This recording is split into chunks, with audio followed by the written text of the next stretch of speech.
Hello. This is Elizabeth Griffin, the Black Romance Writer, and welcome back to my channel. By now, you have probably heard about the Katt Williams Shannon Sharpe interview.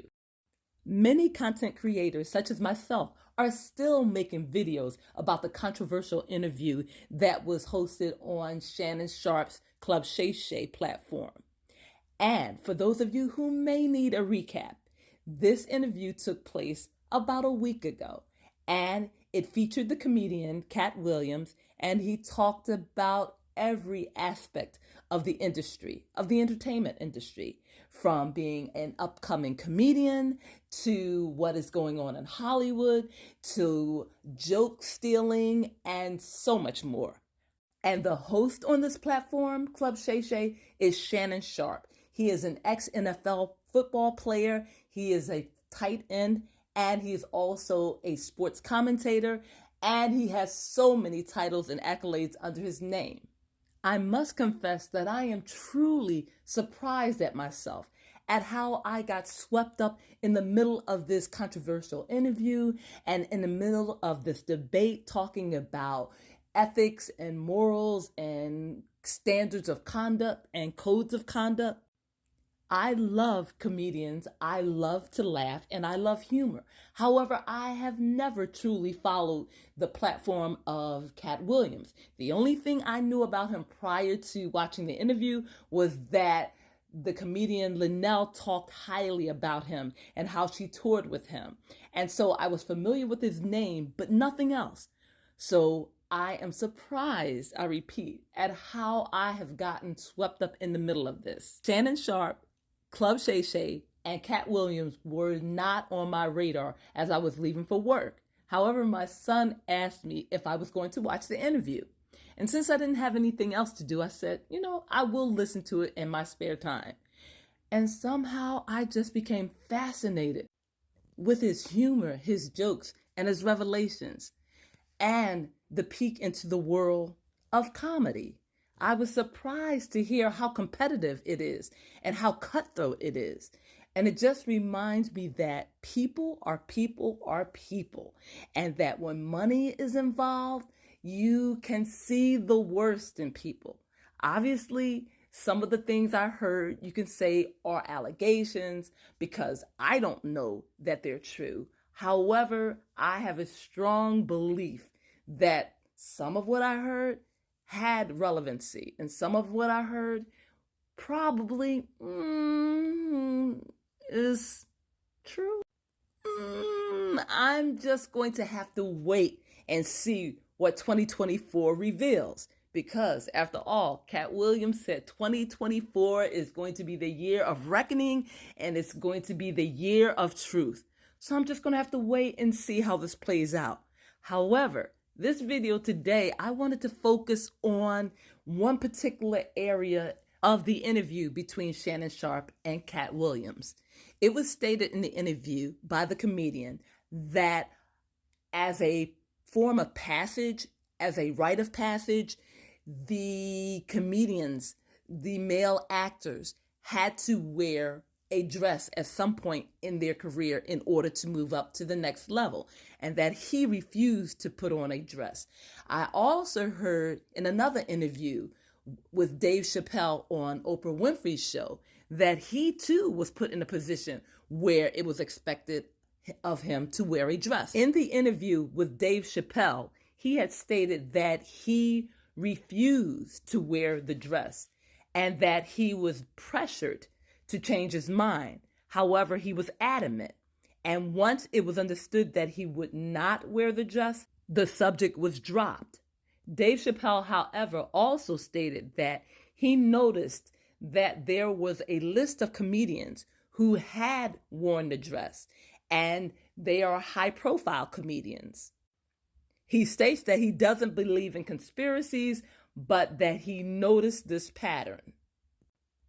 I'd also like to state that I listened to Boyce Watkins, and he also has questioned the fact that there seemed to be a lot of male Black African-American entertainers who have worn a dress at some point in their career.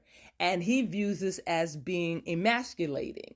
And I'm making this video because I want to talk about the preservation of the Black male image and what I can do as a writer in my fiction, because masculinity is it's definitely important to promote it in the Black community and to promote it in all types of entertainment, whether it be movies or television shows or books. So I want to focus on promoting positive, strong, African-American, Black, Pan-African images of men. And what better way to do this than to create romance novels featuring African-American men, men of color, men from the continent of Africa, men of color from all over the world. And the purpose of these books are to promote the images of Black family, of Black love, of Black commitment. I also, in doing this video, am recalling hearing Shonda Rhimes, the creator of Grey's Anatomy and Private Practice and How to Get Away with Murder and Bridgerton. As you can tell, I'm a fan of hers. She says that you need to see diversity and that it is hard to become what you cannot see. And of course, I'm paraphrasing it, but you get the idea.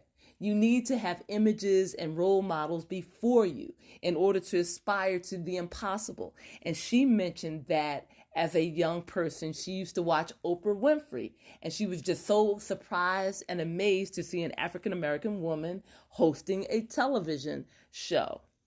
So these images are very important. There is also a content creator, a controversial content creator, Kevin Samuels, who gave a piece of advice and information that I think most listeners probably let slide under the radar, but it struck a chord with me. And he stated that if you don't like the image that is being presented about you and your community, then you can change that image. With social media and all of these platforms, you are able to put out the images that you want the world to see. You can put your own representation and presentation of who you are as an individual and as a community. And so I create my videos promoting Black people, promoting the Black community, promoting love, promoting diversity, promoting humanity. And I'm doing all of this through my books, through Gore Publications, through my social media platforms, because I know as a younger person, I got a lot of information. I got a lot of self-esteem through what I was exposed to, through the books that I read, through the television shows that I watched.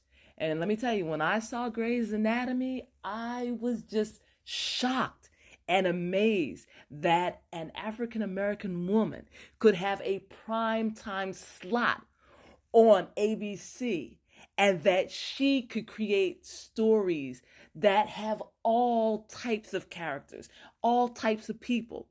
And it left an imprint on me. It left an impression on me. I'd also like to say that Lost did the same thing.